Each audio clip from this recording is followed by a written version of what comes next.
ஒரு காட்டில் சிங்கம் ஒன்று நண்பர்களுடன் வசித்து வந்தது.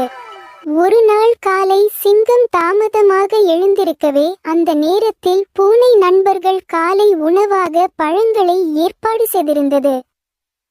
ஆனால் சிங்கம் அதை சாப்பிட விரும்பவில்லை. ஏனென்றால் காலை சோம்பல் இருந்தது. இதற்கிடையில் குரங்குகள் மரத்திலிருந்து வாழைப்பழத்தை பறிக்கின்றன. அவை அதன் கையிலிருந்து தவறவிடப்பட்டு கீழே விழப்போனது. ஆனால் அதை சூதானமாக சிங்கம் கையில் பிடித்தது. அப்போது மேலும் ஒரு குரங்கு மரத்தில் இருந்து கீழே விழ சென்றது. ஆனால் அந்த இடத்தில் இருந்த சிங்கத்தின் தலை மீது குதித்து கையில் உள்ள பலத்தை அந்த குரங்கிடம் கொடுத்தது.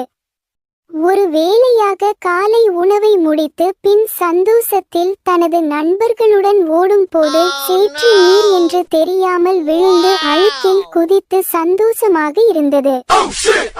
இதுபோல வீடியோக்கள் வேண்டுமெனில் சேனலை சப்ஸ்கிரைப் செய்யுங்கள்.